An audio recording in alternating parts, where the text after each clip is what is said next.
नमस्कार दोस्तों, स्वागत करता हूं अपने चैनल ऑनलाइन केमिस्ट्री क्लासेस में। और जीआईसी प्रवक्ता भर्ती परीक्षा 2021 जो 19 सितंबर को डिसाइड हो गई, सभी के एडमिट कार्ड आ गए। सभी को हार्दिक शुभकामनाएं और बधाई। इसी के लिए मैं न्यूमेरिकल प्रैक्टिस प्रॉब्लम सीरीज़ 7 लेकर के आया हूं। इसमें कुछ क्वेश्चंस मैं कराऊंगा, कुछ क्वेश्चन आपके लिए दूंगा।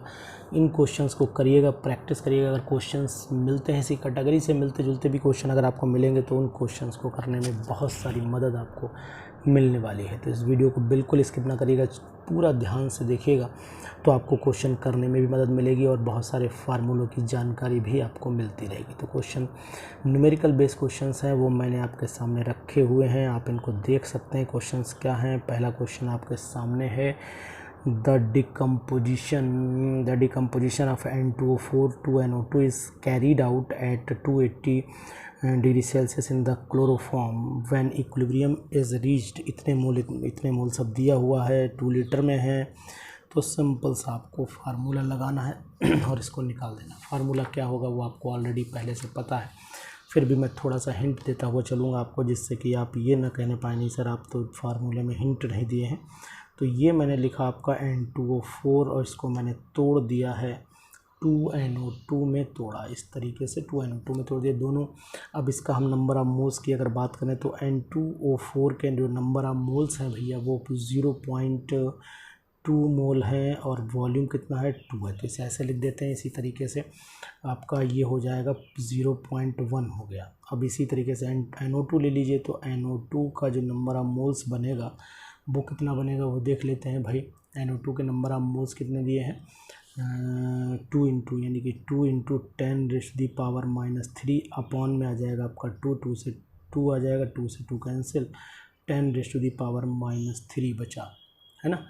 अब आपको इसके निकालनी है वैल्यूज। गैसेस स्टेट में है, decomposition equilibrium reached, equilibrium constant for the ये बताना है N2O4। चलिए ठीक है, इसको ज़रा निकालते हैं। तो हम लोग क्या करते हैं, Kp इज इक्वल टू हो जाएगा आपका यानी PNO2 P² NO2 ऊपर आएगा और नीचे अब आपका आ जाएगा कितना आ जाएगा, नीचे आ गया आपका N2O4 हो गया, आपका ये P हो गया। तो ऊपर मतलब हम वैल्यू रख देंगे, ऊपर रख देंगे 10⁻⁻ कितना P² NO2। चलिए इसको आप इसकी वैल्यूज नंबर ऑफ मोल्स पता ही लग गए हैं। अब इसका टोटल नंबर ऑफ मोल्स भी तो निकालने पड़ेंगे जनाब। टोटल नंबर ऑफ मोल्स भी तभी तो वैल्यू पुट करना पड़ेगी। तो चलिए आप इसको एक बार total number of moles value निकाल करके इसको रखिएगा। तो रखने के बाद बताइएगा कितने मोल्स इसका आंसर आना चाहिए, है ना। तो वैल्यू 6 यानी कि वैल्यू आ जाएगी। टोटल नंबर ऑफ मोल्स भी देखना पड़ेगी, नहीं इक्विलिब्रियम पे है तो टोटल का फिर मतलब ही ख़त्म हो जाता है ना। तो ये हो गया आपका 10⁻⁻6 हो गया, ठीक है। और नीचे आ गया आपका 0.1 आ गया। तो भाई इक्विलिब्रियम पे है ना, तो इक्विलिब्रियम इज रीच्ड तो मोल बनाए हुए हैं तो बात ख़त्म हो गई। तो इसका मतलब इक्विलिब्रियम सही हो गया। तो ये आपकी वैल्यू बन जानी चाहिए 10⁻, ये हो गया आपका ऊपर 10 हो जाएगा, 10⁵ आंसर आना चाहिए, यानी कि सी ऑप्शन फिर हो जाना चाहिए। चलिए ठीक है, आप चेक करिएगा, निकालिएगा इसको कि क्या सी ऑप्शन इसका आ रहा है कि नहीं आ रहा। बाकी हम आपको गाइड करते रहेंगे। नेक्स्ट क्वेश्चन पे आ जाते हैं। नेक्स्ट क्वेश्चन क्या कहता है उसको देख लेते हैं ज़रा। ये क्वेश्चन हमारे पास नेक्स्ट है, सेकंड क्वेश्चन है, the value of equilibrium constant for the 2NO + O2 reversible 2NO2 इतना। इक्विलिब्रियम कांस्टेंट की वैल्यू दे रहे कि वैल्यू ऑफ इक्विलिब्रियम कांस्टेंट पलट देना है। तो जब पलट देना है, सिंपल सा पलटा हुआ है तो 1 में चली जाएगी। 1 में जब वैल्यू जाएगी तो इसका मतलब है 25 चौक 100 आंसर फिर 4 आ जाना चाहिए, यानी कि 2 का आंसर जो है वो 4 आना चाहिए जनाब। 2 का आंसर ज़रा बताएंगे आप क्या आ रहा है, 2 का आंसर 4 आ रहा है कि नहीं आ रहा है, ये बात आप ज़रूर बताइएगा। ये सी, क्योंकि वो सिंपल सा है 1 यानी K1 is equal to 1/K2 हो जाएगा। तो और K1 की वैल्यू दे रखे तो K2 निकाल देना। For the reaction N2O4 reversible 2NO2 the degree of dissociation at equilibrium इस 0.2 at the 1 atmosphere the equilibrium constant Kp कितना आएगा। तो इसका मतलब ये हो गया कि इक्विलिब्रियम पे दे रखे हैं degree of dissociation at equilibrium point, यानी कि थर्ड क्वेश्चन आपको करना पड़ेगा। इसका मतलब ये है। तो सिंपल सा है कि N2O4 को तोड़िए, है ना, 1 मोल ले लीजिए। और 1 मोल मैं आपको थोड़ा सा हिंट देता हूँ, तो आप इसे करिएगा, क्वेश्चन आराम से होगा, कोई दिक्कत नहीं आएगी। जैसे कि आप यहाँ पर N2O4 ले लीजिएगा और N2O4 को 2NO2 में आपने तोड़ दिया, इसका 1 मोल लिया तो ये 0 बना, इसमें से 1 माइनस क्या कर लिए, x कर लीजिए, x की वैल्यू 0.2 दे रखी, शायद अल्फा डिसोसिएशन वही है, यानी कि द डिसोसिएशन एट इक्विलिब्रियम, ठीक है। 1.2 हो गए तो ये फिर 0.2 आपका ये बचा, आपका 0.8 बचेगा, ये आपका 0.2 बन जाएगा, सिंपल सा तरीका है। तो इक्विलिब्रियम पे कितने मोल्स बनेंगे वो आपको देखने पड़ेंगे, यानी कि इक्विलिब्रियम मोल्स ऑफ NO2 जो है वो दोगुने हो जाएंगे। तो दोगुने का मतलब हुआ इसका 1 बन रहा है तो इसके 2 बन रहा है, इसके 0.2 का मतलब दोगुने, यानी पॉइंट आपका 4 मोल बन जाएगा, सिंपल सा तरीका है। तो टोटल मोल्स भी निकालने पड़ते हैं, आपको पता है कि टोटल मोल्स हो गया आपका 0.8 प्लस 0.4, तो इसका मतलब हुआ टोटल मोल्स आपके 8 4 12, यानी कि 1.2 हो जाएगा। तो प्रेशर, टोटल प्रेशर कितना 1 atm है, तो इसका मतलब हुआ कि निकालना क्या है ये भी देख लेते हैं भाई। Simple, the equilibrium constant Kp निकालना है, तो Kp इज इक्वल टू हो जाएगा आपका वही आपका P हो गया आपका P ऊपर NO2 का स्क्वायर हो गया, नीचे PN2O4 हो गया, वैल्यूज़ पुट कर दीजिएगा और वैल्यूज़ पुट करने के बाद बताइएगा कि आंसर इसका कितना आने वाला है। ये बात ध्यान रखिएगा कि यहाँ पर टोटल प्रेशर का ध्यान रखेंगे, नीचे अपॉन में आएगा 1.2, यानी कि PNO2 जो भी आ रहा होगा अब अपॉन में 1/2 आएगा, इस तरीके से पूरा कैंसिल आउट भी करना पड़ेगा तभी आंसर आएगा। तो इसका आंसर आप ज़रूर बताइएगा। इससे पहले मैंने जो वीडियोस लगा रखे हैं उनको Kp बताया है, यहाँ पर ध्यान प्रेशर रखना है तो टोटल प्रेशर भी अपॉन में, यानी कि 0.8/1.2 ऐसे करके। एक बार मैं आपको बता देता हूँ, PNO2 जो है कितना रखेंगे, PNO2 जब रखेंगे आप तो PNO2 कितना बचेगा 0.8 अपॉन नहीं PNO2 ना, PNO2 बचेगा आपको 0.4 अपॉन, यानी PNO2 जो होगा वो 0.4, क्योंकि ये आ रहा है ना, ये PNO2 आ रहा है तो 0.4 अपॉन आपका हो जाएगा 1.2, और P जो है N2O4 जो है वो हो जाएगा आपका 0.8 अपॉन 1.2, इस तरीके से हो जाएगा। तो ये आप कैलकुलेट कर लीजिएगा, कोई दिक्कत नहीं आएगी। ये थर्ड वाले का मैंने पूरा सॉल्व भी लगभग कर दिया है, लेकिन बस वैल्यूज़ कैलकुलेशन रह गई, तो वैल्यूज़ कैलकुलेशन आप करके हमें बताइएगा कि क्या ऑप्शन इसमें आएगा। चलिए नेक्स्ट क्वेश्चन देख लेते हैं। नेक्स्ट क्वेश्चन क्या है वो देखते हैं। क्वेश्चन नंबर 3 हो गया। 4 पे आइए। 4 mole of the carbon dioxide, यानी 4 मोल कार्बन डाइऑक्साइड के लिए were heated in 1 dm³ vessel under the conditions, यानी किस कंडीशन में इसको हीट किया गया वो भी आप देख लेते हैं।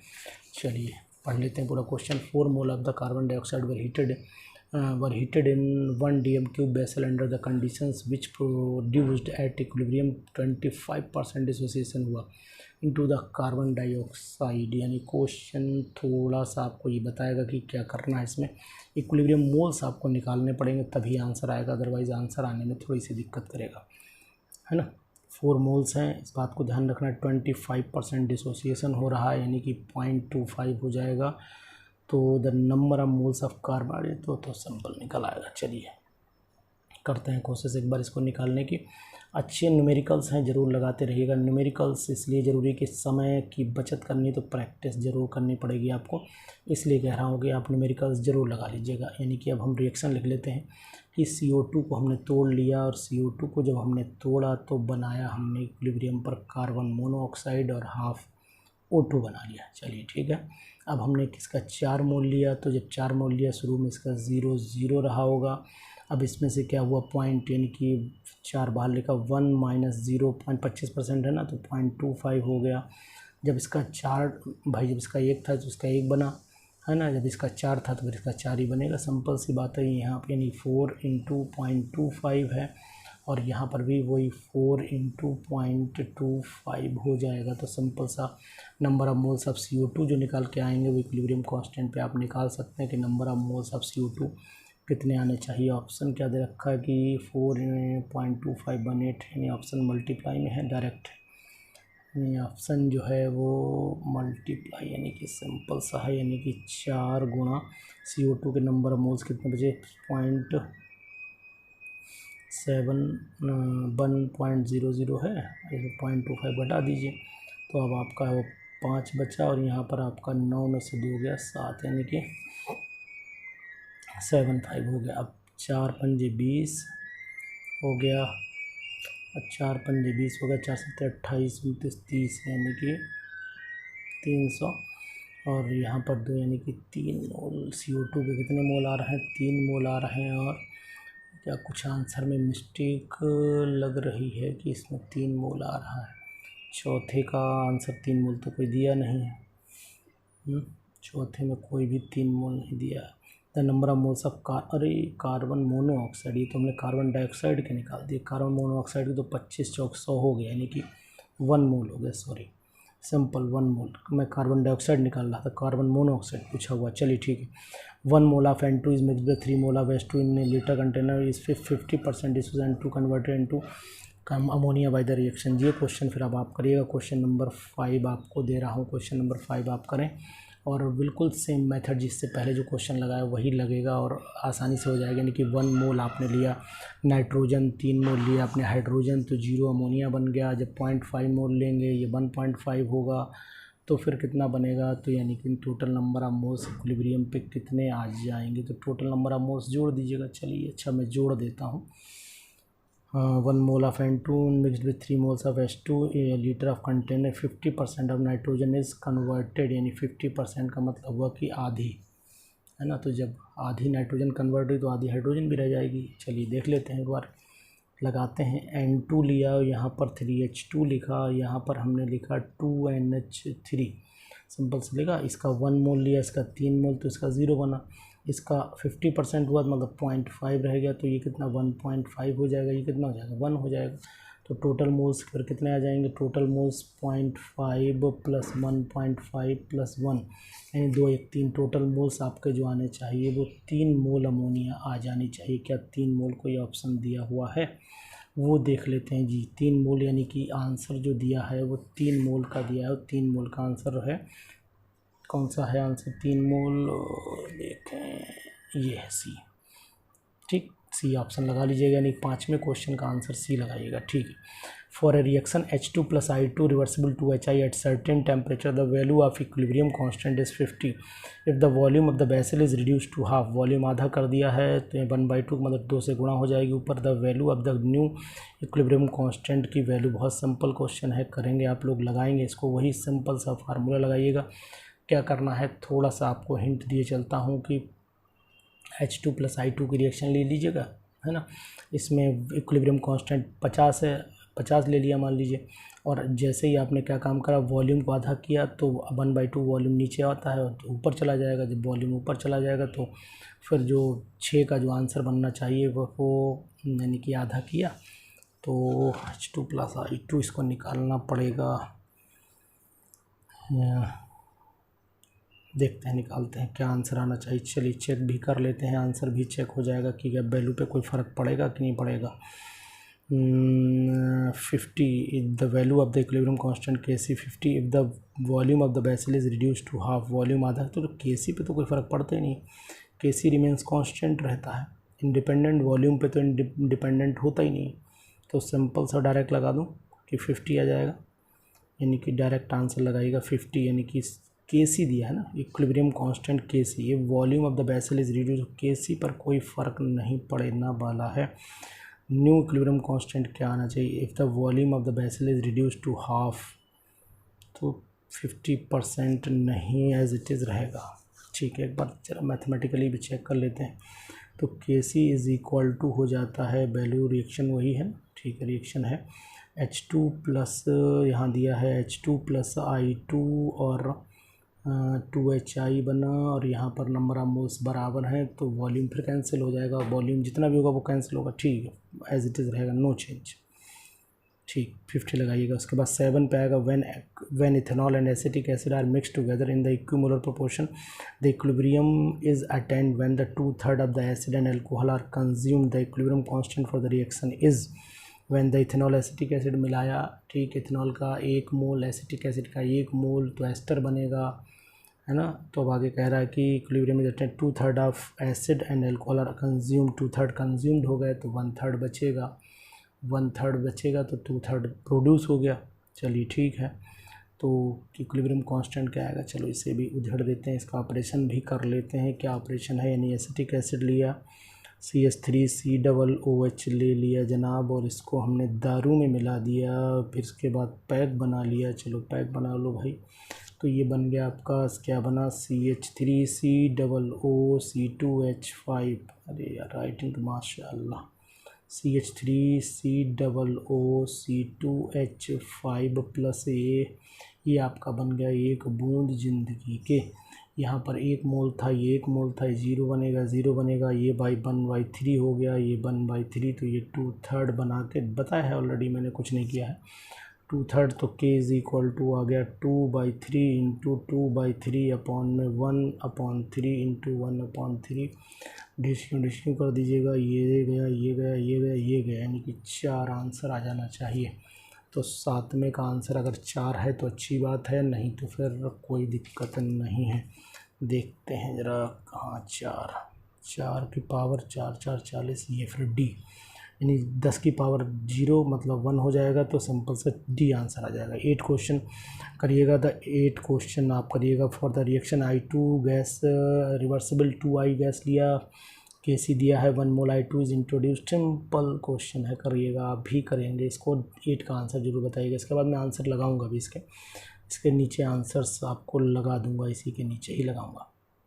द सिस्टम क्या है कि PCl5 PCl3 plus Cl2 attain the equilibrium if the equilibrium concentration of PCl3 is double the concentration of Cl2 would become. ये क्वेश्चन भी उसी फार्मूले से हो जाएगा जो इससे पहले वाली वीडियोज़ मैंने डाली हैं।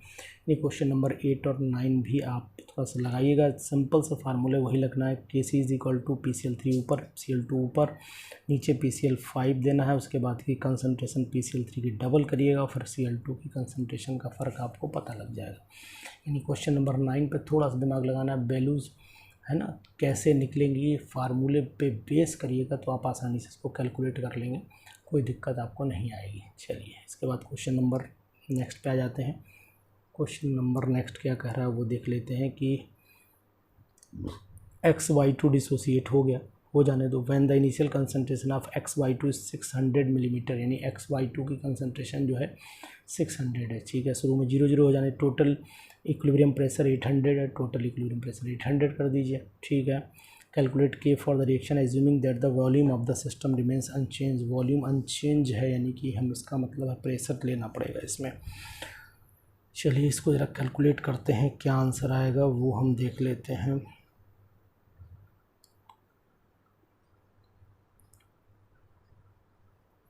इसके आंसर को ज़रा देखना पड़ेगा कि क्या इसका आंसर आएगा, वो चीज़ आपको कैलकुलेट करके दिखानी पड़ेगी। चलिए दिखाते हैं।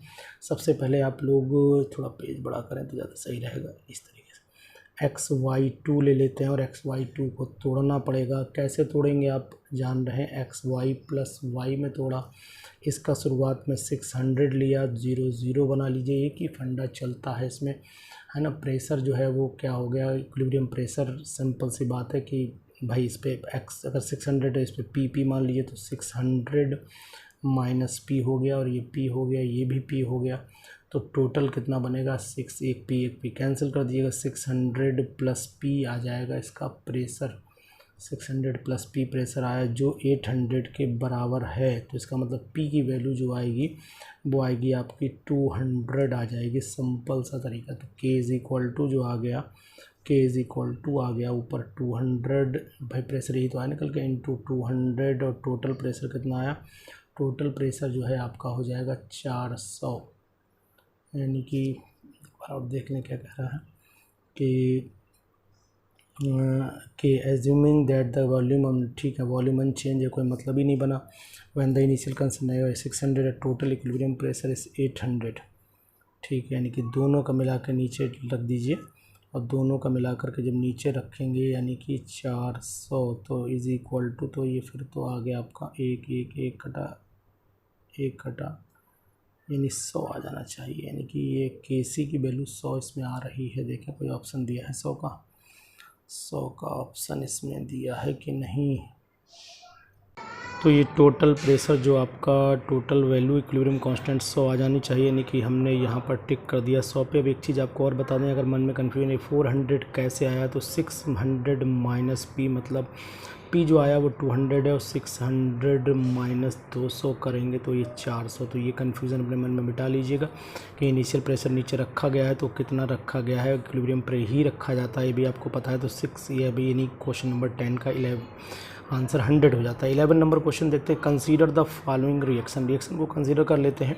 a plus B is equal to C plus D, which occurs in one step. एक स्टेप में द स्पेसिफिक रेट जो दिया हुआ है, स्पेसिफिक रेट कांस्टेंट यानी ये दिया हुआ है एंड इतना दिया हुआ है, ठीक है, 5000 भी दिया हुआ है ना, ठीक है। इसके बाद बढ़ लेते हैं। For the forward and the reverse reaction respectively. अच्छा, फॉरवर्ड रिवर्स दोनों के एक एक वैल्यूज़ हैं। The equilibrium constant is KC कितना होना चाहिए, यानी फॉरवर्ड बैकवर्ड का फार्मूला अगर आपको पता होना चाहिए, वेलोसिटी कांस्टेंट के एफ अपॉन के बी इज इक्वल टू के सी होता है, तो ये आपको जानकारी होना चाहिए। In the specific rate constant are इतना एंड इतना फॉर फॉरवर्ड एंड बैकवर्ड, है ना।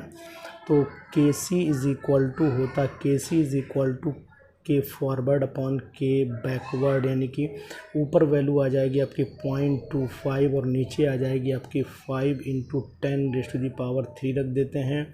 ऐसा कर लेते हैं कि इसको यहाँ से हटा देते हैं और यहाँ 10⁻² कर लेते हैं।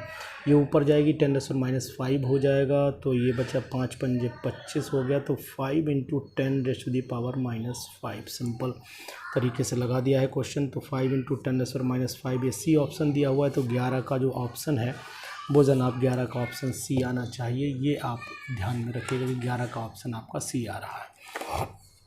चलिए इसके बाद हम लोग आगे बढ़ लेते हैं। फॉर द इक्विलिब्रियम सिस्टम, ये वैल्यू दे रखे हैं, द इक्विलिब्रियम कांस्टेंट इतना दे रखा है। What is the equilibrium concentration of H x, simple वही मेथड लगाइए और कंसंट्रेशन आप निकाल दीजिएगा। तो क्वेश्चन नंबर 12 भी करिएगा। फॉर द रिएक्शन, ये 3 रिएक्शन दे रखे हैं, ए बी, बी सी और सी डी। के सी तीनों का अलग अलग आया। के सी फॉर द रिएक्शन ए से डी तक आएगा। तो सिंपल सी बात है भाई कि अगर 13वां क्वेश्चन आपको करना है तो दिमाग नहीं लगाना है, यानी कि तीनों की कंसंट्रेशन को मल्टीप्लाई कर लेना है, और मल्टीप्लाई जब करेंगे तो आंसर फिर आपका क्या आएगा वो हम देख लेते हैं। देखिए के सी जो पहले वाले का है, फॉर के सी यानी कि ए से डी तक फाइनल चलना है, तो यानी पहले वाले में क्या आएगा, कंसंट्रेशन बी की कंसंट्रेशन अपॉन ए की कंसंट्रेशन, यही तो आएगा के सी, है ना। यानी कि आ गया आपका के सी पहला वाला 1 जिसकी वैल्यू है। अब उसके बाद क्या है, ये 1 आ जाता है, ये 1 आ गया। ऐसे ही दूसरे वाले का सी अपॉन सी की कंसंट्रेशन अपॉन बी की कंसंट्रेशन, ये वैल्यू आपकी 2 आ जाती है। और अगर आपकी लास्ट वाली देखें तो डी अपॉन सी की कंसंट्रेशन, ये वैल्यू 3 है। तो अगर तीनों को मल्टीप्लाई करें इक्वेशन को तो देखें कि क्या होता है, तो आंसर मैच कर जाएगा। सिंपल से तरीका है। तो यहाँ पर B अपॉन ए मैं डायरेक्ट लिख रहा हूँ, कंसंट्रेशन की ब्रैकेट नहीं लगा रहा हूँ। यहाँ C अपॉन बी इंटू आपका D अपॉन सी लिख रहा हूँ, तो ये और ये काट दीजिए, ये काट दीजिए, D अपॉन ए आ जाएगा। और D अपॉन ए का मतलब हुआ कि 1 × 2 × 3, मतलब ये हो गया आपका 6। आंसर फिर आपका यहाँ पर 6 आ जाना चाहिए, यानी बी ऑप्शन सही हो जाना चाहिए। क्वेश्चन नंबर 13 का बी ऑप्शन। चलिए ठीक है। उसके बाद नेक्स्ट पहुँच लेते हैं। The rate constant for the forward and backward reaction. Rate constant forward backward reaction का क्या है, the rate constant for forward and backward reactions ये दे रखे हैं। तो फिर सिंपल सा वैल्यू अपॉन में कर दीजिएगा। 14 में कुछ नहीं करना, के एफ अपॉन के बी इज इक्वल टू के सी, वैल्यू पुट करके आंसर निकाल दीजिएगा। 14 का ज़रूर बताइएगा इसका कि आंसर इसका क्या होना चाहिए। 15 पे आ जाइएगा कि द वेपर डेंसिटी ऑफ एंट्रो सर्टेन टेम्परेचर इतना, what is the percentage dissociation temperature. ये भी बिल्कुल पहला जो क्वेश्चन लगाया उसी फार्मूले पे बेस है, लेकिन यहाँ पर सर्टेन टेम्परेचर इस 30 दिया और डेंसिटी पे बेस क्वेश्चन दिया। तो molecular weight vapour density is equal to molecular weight divided by क्या होता है 2 × भाई molecular mass is equal 2 × vapour density होता है। तो सिंपल सा आप लगा ही लेंगे, कोई दिक्कत नहीं। वैसे मैं आपको लगा करके दिखाऊं तो ज़्यादा बेटर रहेगा कि आप इसको जो है क्वेश्चन को कर लेते हैं। देखिए साहब, इस क्वेश्चन को लगाने का क्या कंसेप्ट होगा वो देखिएगा। सॉरी, क्वेश्चन क्या होगा यहाँ पर, molecular mass N2 molecular mass of N2O4 जो दिया होगा वो आपका 92 आ गया। भाई निकाल लेंगे, 16 × 4 = 64 और 28 64 हो गया आपका, प्लस 28 हो गया, 8 4 12 आ गया, 92 आ जाएगा। ठीक है, वेपर डेंसिटी यानी डेंसिटी इज इक्वल टू हो गया vapour density by 2 into molecular mass is equal to 2 into vapour density, तो अपॉन 2 हो गया। तो ये अब आपका आ गया 46 आ गया। ठीक है, अब सिंपल से N2 4 हो गया, 2N2 2NO2 हो गया और 2NO2 हो गया। यहाँ पर Y की वैल्यू जो है वो देख लेते हैं क्या है, what is the percentage of dissociation. ठीक है, तो इसका मतलब यहाँ पर डेंसिटी आपकी जो है नंबर ऑफ मोल्स यहाँ पर 2 हो गए, ये 2 हो गए नंबर ऑफ मोल्स, यानी कि इसे हम मान लेते हैं नंबर ऑफ मोल्स लिख देते हैं, number of moles is equal to हो गया आपका 2 हो गया। और आपकी डेंसिटी जो है वो कितना है, 30 दे रखी है, डेंसिटी आपका 30 दे रखे है। तो x इज इक्वल टू हो जाता है d माइनस डी अपॉन जो है डी वाई माइनस, इसे y मान लीजिए थोड़ी सी देर के लिए, y इज इक्वल टू ये हो जाएगा। तो ये y माइनस आपका 1 हो गया। वैल्यू पुट कर दिए, डेंसिटी जो है वो कितनी आ रही है आपके, वैल्यू पुट करने के बाद जो कैपिटल D है वो तो आपका 46 माइनस 30 हो गया, 30 हो गया। नीचे आपका स्मॉल d हो जाएगा, स्मॉल d का मतलब 30 हो गया, y हो गया आपका 2 माइनस 1। सॉल्व करके बताइएगा कितना परसेंट यहाँ पर आना चाहिए। तो ये कुछ क्वेश्चंस थे, मैंने लगभग आपको बताए 16 क्वेश्चंस जो है वो आपको नेक्स्ट रिमेनिंग क्वेश्चन जो आपको नेक्स्ट वीडियो में डालूंगा। तो ये कितने क्वेश्चन हो गए हैं, 15 क्वेश्चन हुए, 15 न्यूमेरिकल्स हुए। तो 15 न्यूमेरिकल्स आप आराम से बढ़िया करके लगा लीजिएगा, प्रैक्टिस करते रहिएगा और प्रैक्टिस करने के बाद ज़रूर बताइएगा कि आपको ये क्वेश्चंस कैसे लगे। क्वेश्चन एक पर्टिकुलर टॉपिक से रिलेटेड है, इसका नाम है केमिकल इक्विलिब्रियम। तो इस वीडियो को मैक्सिमम लोगों तक प्लीज़ शेयर करिएगा, जिससे कि ज़्यादा से ज़्यादा लोग जो हैं इस क्वेश्चन प्रैक्टिस कर सकें। इस समय प्रैक्टिस ही ज़रूरी है और यही प्रैक्टिस आपको सिलेक्शन ग्रेड तक ले जाएगी। Okay, thank you.